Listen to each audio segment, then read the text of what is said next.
Hello, all sentient beings, and welcome to Transmissions Alt Mode, where we talk about all news, comics, and media related to thee.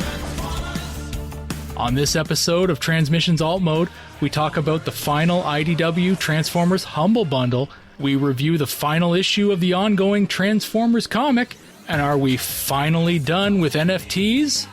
Today is Friday, May 20th, 2022, and this is episode 286 of Transmissions Alt Mode.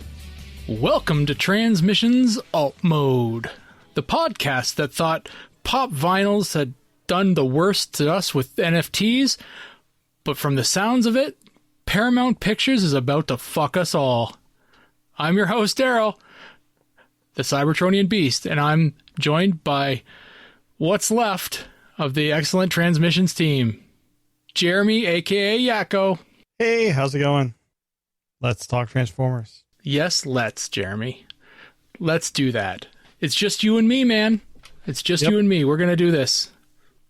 We're going to start off the show this week by talking about Jeremy off the top. Jeremy, you were on a show. You were on another podcast. I was, yeah. I mean, anytime I can talk about me, let's do it. I was on the Wait You Haven't Seen podcast, which talks about movies you haven't seen and then you see for the first time to talk about it on the podcast. And I had never seen the live action Masters of the Universe movie with Dolph Lundgren from the 1980s. And I didn't hate it as much as I thought I would. Like, I hadn't been watching it just primarily because I'd always heard about how bad it was. And I enjoyed it. So check out the podcast where we talk about in detail everything, especially the Franklin Langella, his Skeletor was just amazing. It was great. It was the best part of the movie. So yeah, check it out. Well, my question I have for you though is, do you talk about me at all? Don't think so. Is there another podcast where someone talks about you? I mean, you should talk about me quite a bit, because that's motivation right there for me to listen. Actually, I did talk about you when I was plugging our podcast. Oh, well, I only talked about you as in my co-hosts. Well, to another show that features a co-host here that we have on the show that did talk about you. He did talk about me. Is the next installment of TFG1 Mike's Origins show. He interviewed Dr. Pants, and I've done the show. Charles has done the show. It's Dr. Pants' turn, and he had the show's already out. The link is in the show notes if you want to check it out, and you can follow along with some of our social medias to find links to that as well. So he had a really good conversation with Dr. Pants, and I did come up because Dr. Pants and I have this little rivalry about who can buy the most crazy crap. So it was a fun podcast, and yes, it was enjoyable to hear me being brought up a bit. So yeah, but yeah, so no, that was great. I'm glad that you're getting out there, and I believe that we mentioned it in the toy show, but you are next on the docket for the Origins episodes. So I'm excited to hear that as well. It. Yeah, it was fun. Did you talk about me at all? I'll have to wait. Can't remember. I'm going to wait. Leave it as a surprise. I'm going to listen. You're going to have to listen to find out. I'm going to. Yeah, for sure. So next up, we're going to talk. I just want to mention our Donatreons. We've got a lot of great Donatreons out there, but we could use some more. We have a lot of great content that we put out. If you want to listen to us live, it's one of the Donatreon tiers that we have. We've got a contest that we're about to talk about a bit here, and to enter it, you don't have to be a Donatreon to enter, but if you are entered automatically, so you don't have to worry about that. But if you aren't, we're going to talk about it we're going to talk about that in a second, and yeah, we're going to get it right into that. But Donatreons are the greatest. They help us keep the lights on here, and that's a saying that we talk about. It gets thrown around quite a bit, but we really don't use any of the Donatreon's money for anything for our own personal gain. It's money we put right back into the show. So we've got contests and stuff that we use the money that is donated to us. We use that to buy crazy crap to use as contest prizes.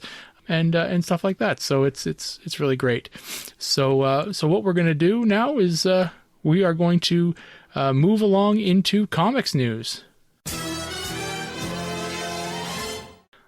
All right, and in comics news this week, we've got a pretty cool thing that's happening with IDW. They've done these things before, but they are doing a Humble Bundle once again. And Jeremy, I'm going to let you take it because you have been quite the expert on the Humble Bundles in the past. So let's talk about that a bit. All right, yeah. This is, they call it the final phase. Is their final IDW Transformers Humble Bundle, and the highest level is paying $20 and you get 53 books, and it's basically phase 2 and newer. They don't really have anything before the Robots in Disguise and More Than Meets the Eye split. Although there is the Wreckers Saga, which has all the Wreckers stories in it. But then you get things like I said, More Than Meets the Eye, multiple volumes, Robots in Disguise, multiple volumes, Regeneration 1. Let's see, I think it's volume 1.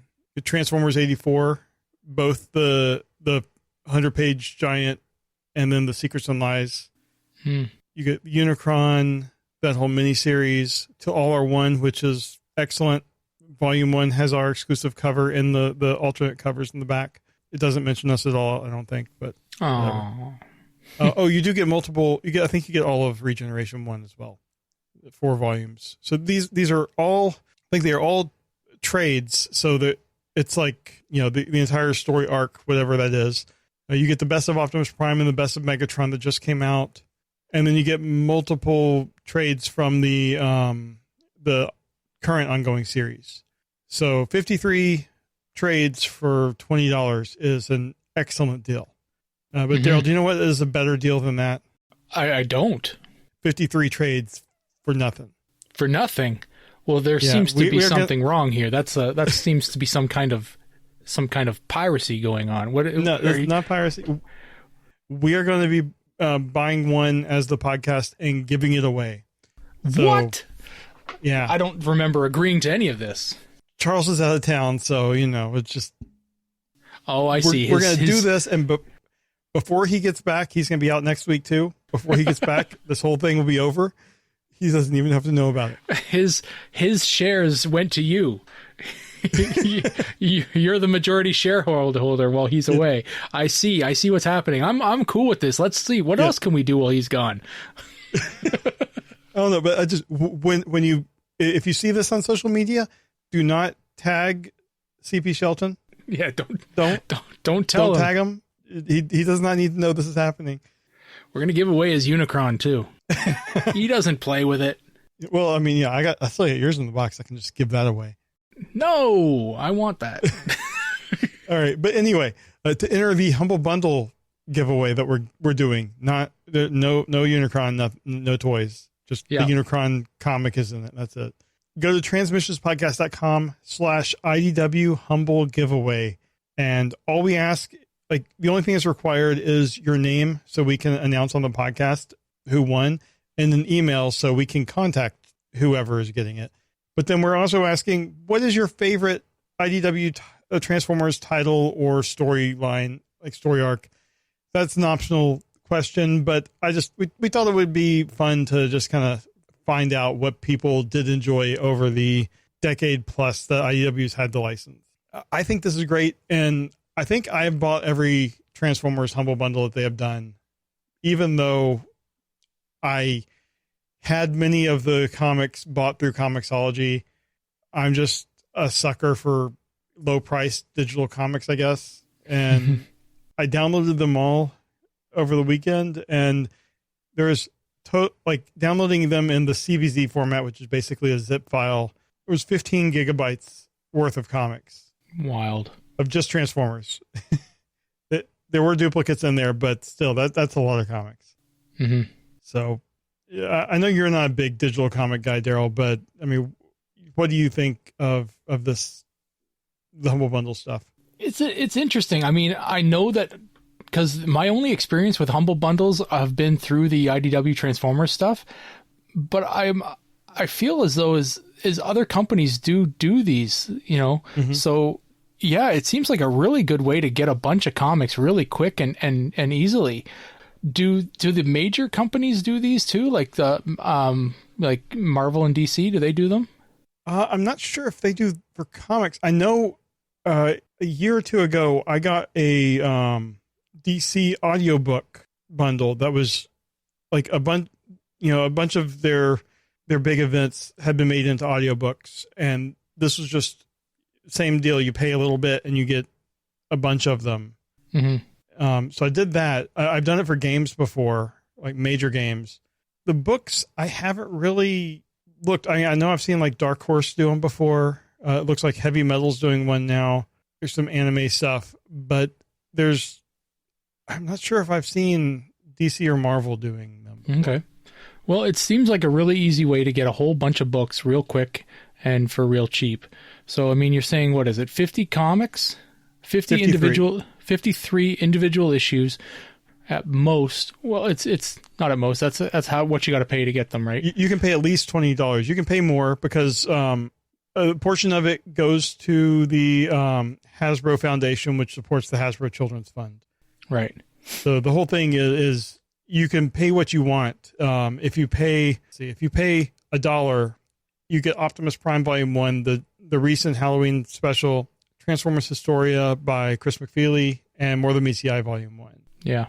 If you pay $10, you get 25 books. You get all of those I just mentioned, plus a bunch more. None of the really recent stuff except for the Halloween special. Mm-hmm. And then $20, you get all of them. Yeah.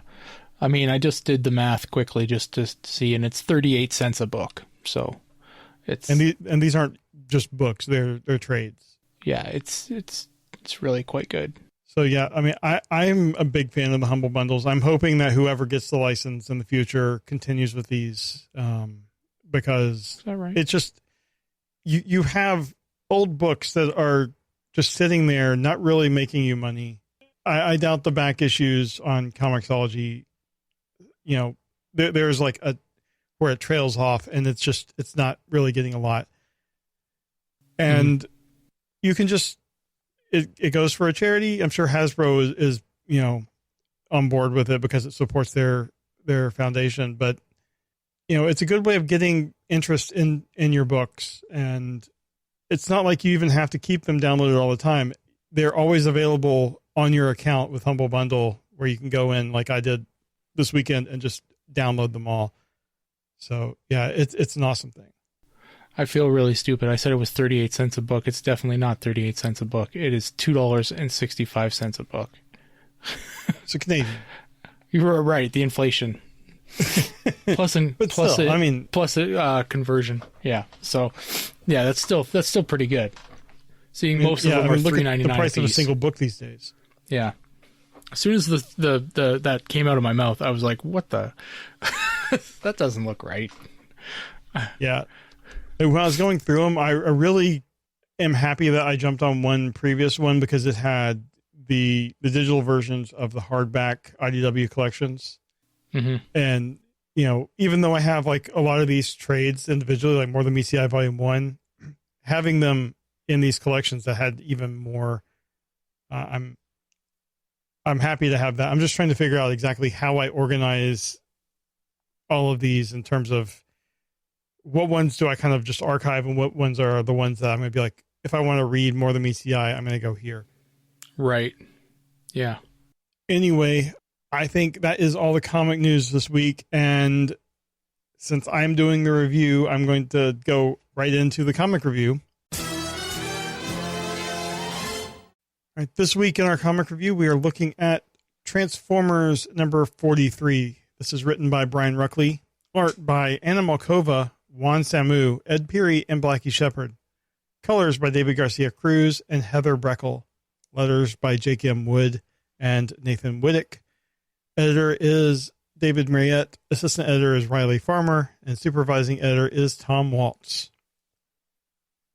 We have 3 covers. The first cover has Optimus, Bumblebee, and I believe it's Ironhide fighting some rustworms. And this is by Stefano Simone. Cover B has a Termigax looking over a Cybertron that's being consumed by Insecticlones, and this is by Thomas Steer. And the retailer incentive has Optimus, Prowl, and Bumblebee fighting Rustworms as they face a bombardment by the Decepticons. And this is by Jeff Sr. and Nahul. I'm sorry, I can't pronounce that. Nahuel Ruiz. So, Daryl, Charles must really hate that he is out this week and there's a Jeff Sr. cover. Mm-hmm. So we'll just put him down for choosing the Jeff Sr. cover. We know he would. Yeah. I mean, it's like you and Alex Milne. Yep. You know, but so which of these three do you pick this week? Well, these are some good covers, but I think I am going to be going with cover B, the Thomas Deere one. I like the idea of Termigax looking out on the swarm of Insecticlones coming in and just thinking, oh shit, you know, like, what are we doing here now? Like, you know, you don't see Termigax's face. You just see the impending doom coming in. And yeah, I love it. It kind of reminds me of that, the scene from World War Z. It's with the zombies just kind of like flooding over top of the wall. There's so many. And yeah, I like it. I like it a lot. Cool. I think that is also my favorite cover. It's just, Termigax has been a very interesting character. And with what happens in this book, you can just see like Termigax looking out and seeing all the impending doom and being like, I tried to stay out of it. And this is what it's come to. I'm going to have to make a very hard decision. I mean, but like you said, all the covers were really good this week. They were just all dynamic. Well, I guess this one we picked is not really super dynamic. It's kind of stoic, but the other two are very dynamic. And when I was looking at them and I saw the credits, like, wow, Jeff Sr. did this one. And I'm surprised to see him, like, we don't really see him do a lot of Transformers work these days, but, you know, it was great seeing him on there. But the Thomas Deere one was just, I think it was very clean, very, I don't know, Termigax was just such an interesting character. I'm glad to see, you know, it ending with Termigax getting a cover. All right, let's get into the summary here. It starts years ago during Termigax's third address to the Cybertronian Senate, and she's going over the history of Cybertron and their race. It was always one of constant building until this moment when the Senate has stagnated. She warns them that if one path is cut off, another will be created for the species, for better or for worse. In the present, Windblade, Springer, and Blades lead Insecticon swarms away from their lair to give Novastar and Bluestreak's team a chance at infiltrating the emergent Titan. They are successful and begin to work their way through the lair to try to install the receiver for their plan. At Darkmount, Helm's team is defending against the Insecticlones while trying to capture one for Tap-Out's program. Inside, the transmitter is finished, and they can only hope that Novastar can get the receiver installed. In a flashback to 496 kilocycles ago, Orion Pax has returned to Cybertron from space, and he's amazed at the wonders of the planet. He's joined by his mentor, Cadexa, and she asks if he's learned anything to tell her before she goes emergent. As they walk, he tells her how their species seems to have a huge impact wherever they go, and they can't help it, but he thinks that they have to try. They're soon in the Cybertron archive, and she tells him that she's known for a while that he won't follow her as the head archivist. Orion is surprised as he's just worked that out, and she tells him that his friend Megatron is a senator, and maybe Orion should follow him in that path, even though it'll be a big sacrifice. In the present, Optimus and his fellow defenders are pinned in by the Decepticon bombardment and the Rustworms. A small group, led by Chromia, has tried to find an escape route, but the Decepticon flyers have them blocked off. They return after getting a broken transmission, and they join back with the larger group. Back in Darkmount, Hound's group manages to snag an Insecticon, but the swarm is quickly approaching. While inside the Insecticon lair, Bluestreak heads off to find his way through, but they're quickly joined by Novastar and Javelin, who are being chased by a ton of Insecticons. Javelin calls Chromar to her to add some firepower, and they stand their ground to let Novastar and Bluestreak find their target. In Darkmount, Perceptor and Termagax look to the swarm in the distance. Termagax thought she was out of the fight, but she's obviously been drugged back in, and she hopes that everyone here is worth it as she orders House to walk out towards the swarm. She tells House to walk as far as he can, and the swarm takes the bait and follows, then attacks the house. As House begins to break down, Termagax sadly gives the order endpoint, and House explodes, taking the swarm with it. In the center of the lair, the 3 original Insecticons are drunk on Energon and fighting amongst themselves. Novastar takes advantage of this and jumps Bombshell.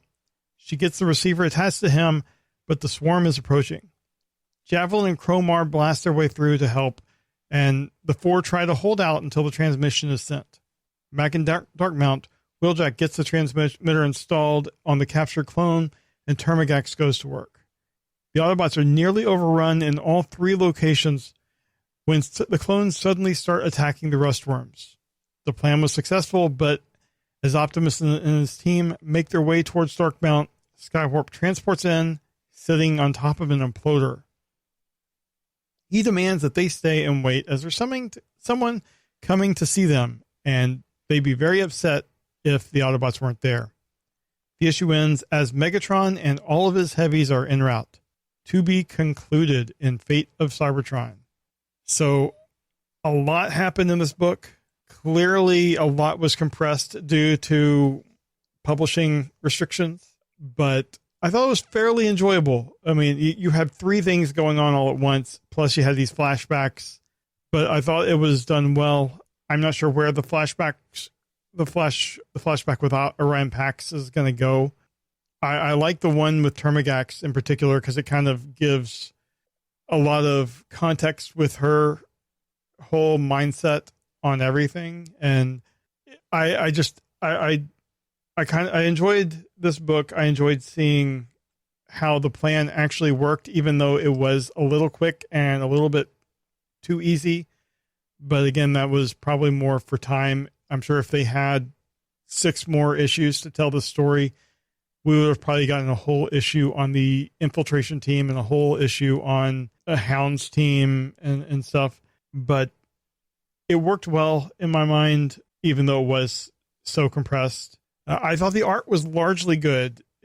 Having 4 artists on the book really hurt it in some sense because, like, for the most part, they blend together, and then you get to, I believe it's the end, kind of in the middle with the infiltration team. The style just it completely changes, and it's not bad, but it's so different from the art we got with that team in the past, and it was just jarring. But I think on the whole, I liked each artist, and they did a lot of good work. It was just the switch in a couple parts were jarring. But all in all, I think this was a good end to the story, like as it is. And then we have Fate of the Cybertron coming up. I do wish it wasn't as rushed as it was. But Daryl, what were your thoughts on this book? So I liked it generally. There's a couple parts in here that I want to point out. The first page, when they introduce and they start talking about this Termagax's speech, and they start talking and they mention Cybertron and how there's a bunch of different theories on where Cybertron came about. I started thinking, okay, well, that's pretty neat because there's all these different origins, because there's so many different ways that the fiction has been written, right? So, there's the comic origin, there's the cartoon origin, there's all these different origins for Cybertron. So, and it got me thinking, like, okay, well, maybe these, different origins can all be true in some way, because maybe each faction has their own particular quote unquote religion and they believe a certain thing, right? So they all kind of could work. Then moving in to the book a little bit, I recognized this one panel from early on in Cybertron's history, where they featured the first Forged battling the creatures of the Raw world, and I'm like, I recognize some characters in this panel, and I'm looking at it, and I'm like, okay, well, the giant character on the far right is Holonix Maximus. I just had to look him up while you were, going over this. He's the giant hollow matter avatar that Hound creates in the G1 show to battle or to scare Devastator away.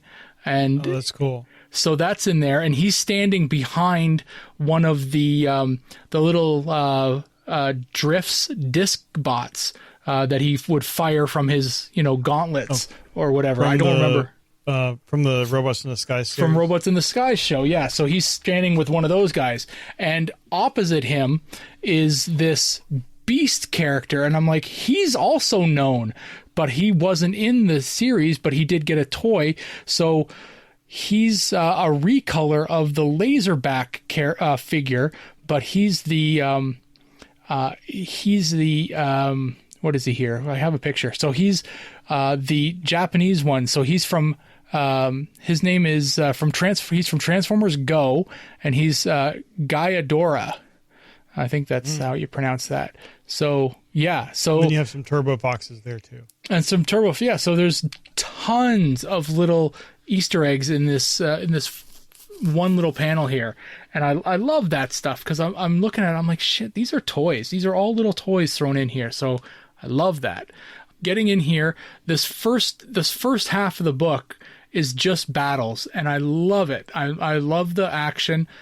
And I gotta say, my favorite character out of this entire book, this issue 43, is Javelin, because she is just a freaking badass in this book. She takes a shot and then kind of wakes up the hornet's nest of Insecticlones here, and then as she's running away, she yells to Cromar to upgrade her, and Cromar is one of these weaponizer guys, obviously, and just becomes this backpack of guns. And so you've got Javelin running through the cave system here, just with a billion guns on her, just going off, and it looks fantastic. So I really enjoyed that quite a bit. Yeah, I like her look with the visor covering her eyes, like she's a sniper, but it looks like she can't see. Mm-hmm. Oh yeah, I love it. It's just a cool look. Yeah. So yeah, I really enjoyed that quite a bit. With and then after that all happened, obviously the book kind of slowed down because you went back to Termagax and House and everybody kind of seeing their impending doom coming in, and kind of coming to grips with the decision they're going to have to make. So Termagax obviously sacrifices the house. For a moment there, I thought he was in it still, right? Yeah. That he sacrificed himself, but obviously not. But I really liked, I didn't mind that the plan didn't take very long to kind of, go off. I get that this is the last issue. It needs to be done. It needs to be some action, and then obviously they're about to be done, and then Javelin comes blasting through the door with all of Cromar attached to her in gun form, and gets blasting. So I was pretty happy with the way that this issue went. Not a lot of exposition going on. You've got I forget this little like boat guy's name, but they're sitting there on the ground after all the Insecticons have been reprogrammed, and they just say that they're exhausted, and it's because the battle's not won and it's not over, but they still got to go on, and I enjoyed this issue. It was good. It went quickly. It got to the point, and there was some great action sequences in it. Yeah, and the boat guy is Subsea. Subsea, right. There was also a few really good uses of lettering in this. Like I'm sure like the one like where there's a big explosion and it just says "Bwam," that was more the art. Like the artist was doing the panel like that, but there's some decent sound effects with lettering here. You know, I'm really looking forward to seeing what Fate of Cybertron is, and that'll wrap up this entire continuity. So, yeah. All right. Well, I mean, that is our comic review. Let's move the show along, and we'll get into media news. All right, in media news this week, we've got the Hasbro and Paramount are going to be attending the Licensing Expo of 2022. This will be taking place on May 24th to May 26th at the Mandalay Bay Convention Center in Las Vegas, Nevada. And they're going to have 2 booths. So generally, most of these things they have in the past they've only had 1, but this year they're going to have 2. So they said booth A159 is planned to show off regular content, while booth A143 will show off VR-related content. They went on to say they are going to be showing off Dungeons & Dragons, Hasbro Gaming, Monopoly, My Little Pony, Nerf, Peppa Pig, PJ Masks, Play-Doh, and Transformers.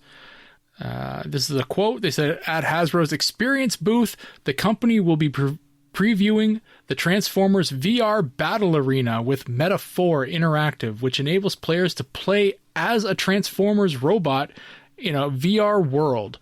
Players can choose from heroic Autobots such as Bumblebee and Optimus Prime, or Decepticons such as Megatron and Soundwave.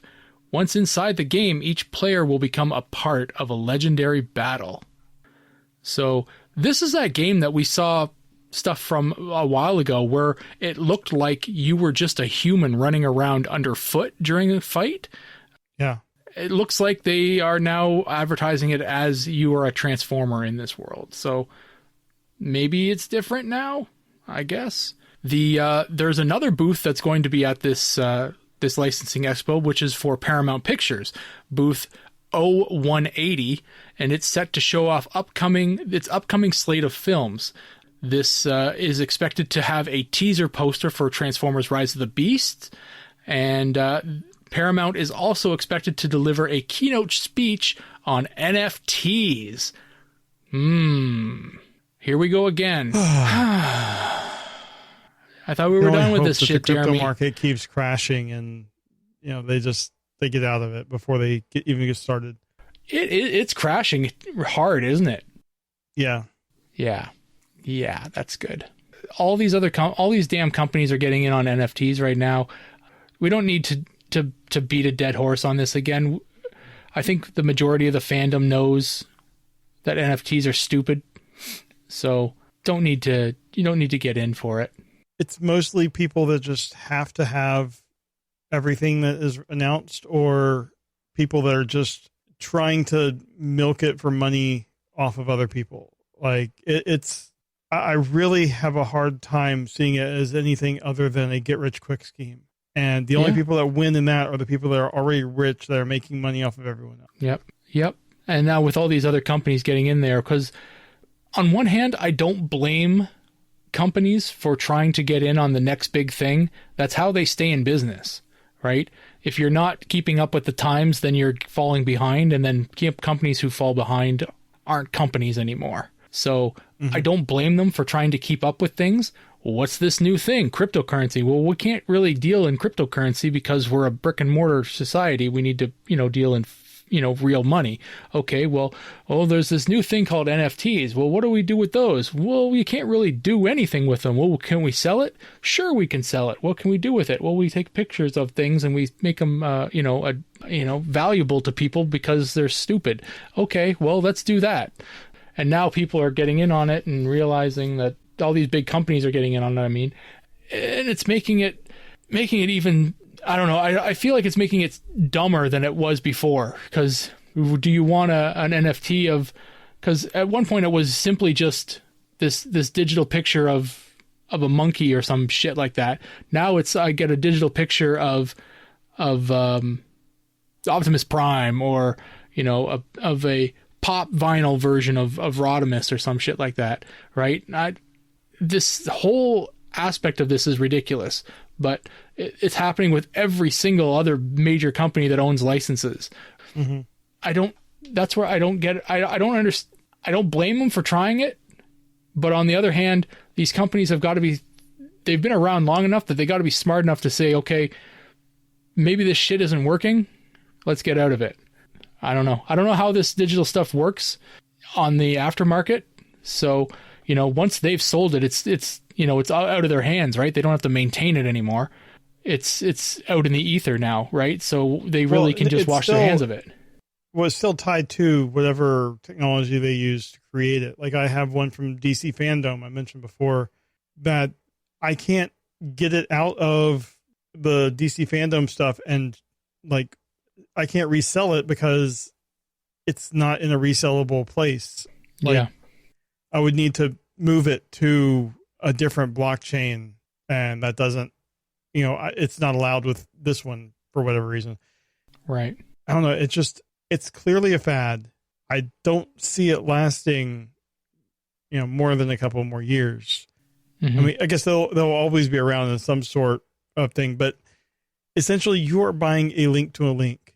It's just when these companies go out of business, what's going to happen to whatever that link is pointing to? Mm-hmm. So I can't support it at all. I can't justify paying any money for it. The DC Fandom ones I got were free, and that's as much as I'm going to put into NFTs. Yeah. I can second that. I like reading the stories where they say where somebody complains that $300,000 of my worth of NFTs was stolen, but your blockchain, the thing you guys harp on about and say it's the best thing in the world because it's secure and whatever, right? Everything is supposed to be perfectly trackable, and how can it be stolen if it's trackable? I don't know. There's some real idiots out there, and an idiot with money is still an idiot. Doesn't make you smart just because you have money. Anyway, we've given this too much time already. NFTs are dumb. Just because it's offered by Paramount Studios doesn't make it any less dumb. Moving on, we've got some stuff from the Transformers 2007 movie. This is some early concept art done by Don Figueroa.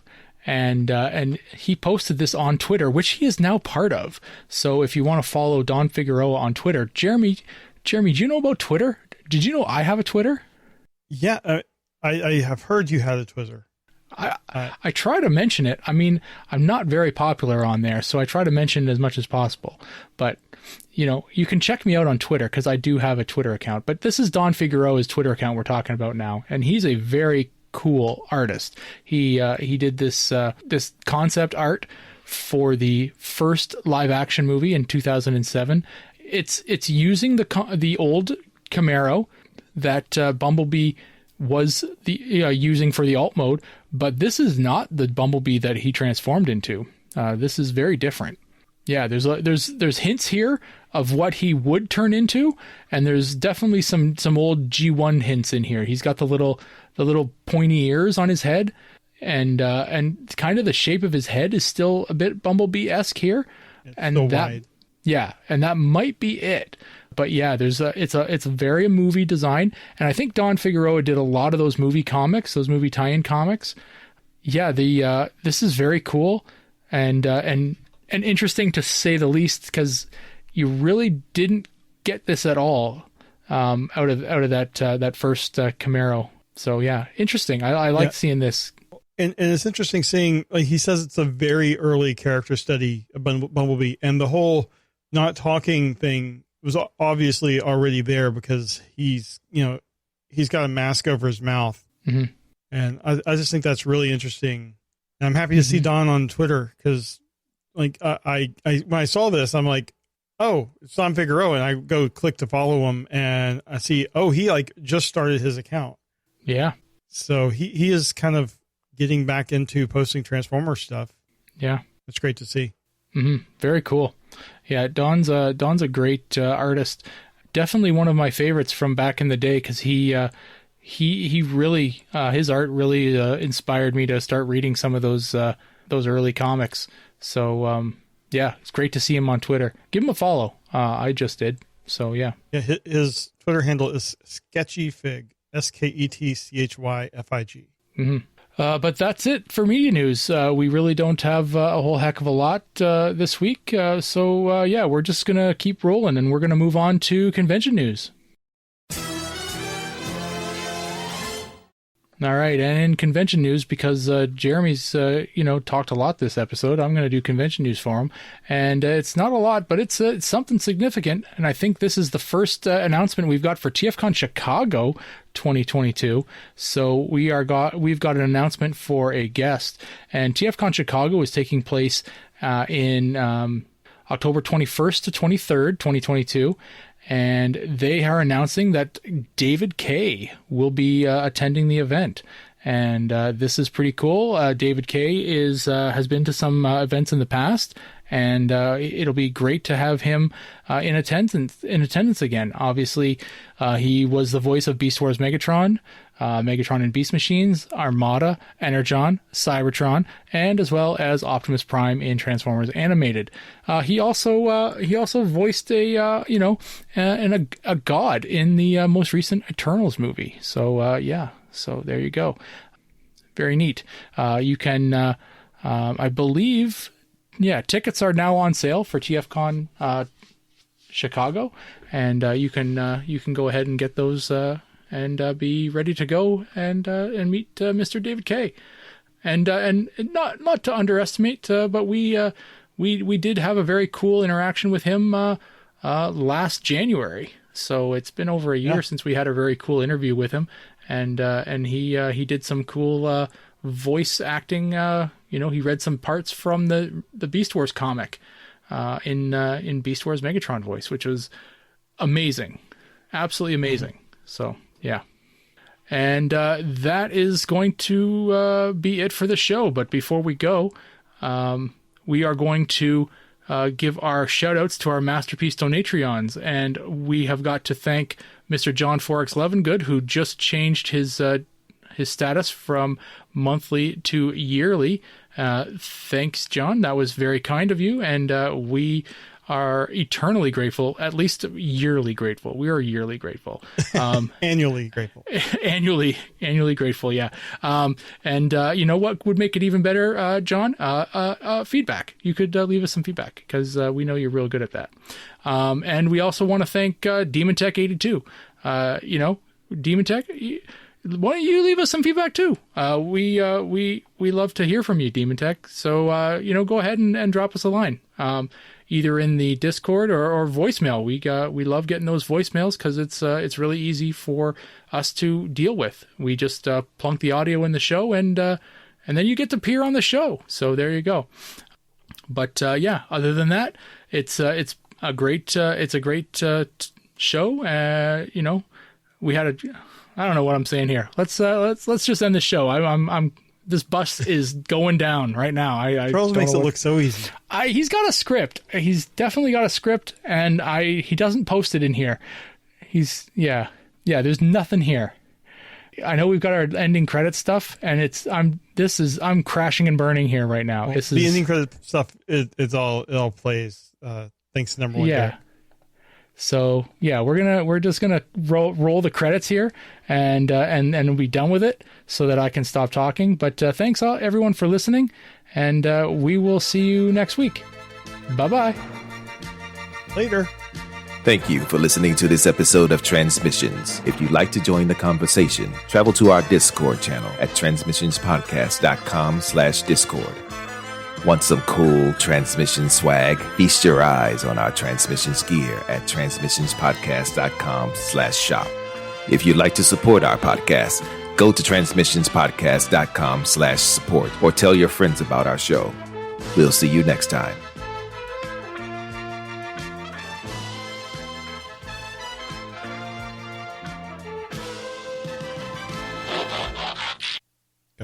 Got it. I was wondering if you're going to give like 5 seconds. No, I gave 3 seconds. Oh, we need an intro. Damn it. Oh. My dog is now trying to get attention. Oh, okay. And I have no dog treats here anymore because I gave him the last one earlier tonight. Oh no. Well, if you want to go get some, then I can wait. Like when he bugs me during the show, I usually will like toss one across the room. Oh, well, he knows then. You have Yeah, Pavlov he's trained me dogs well. him. I'll be right back.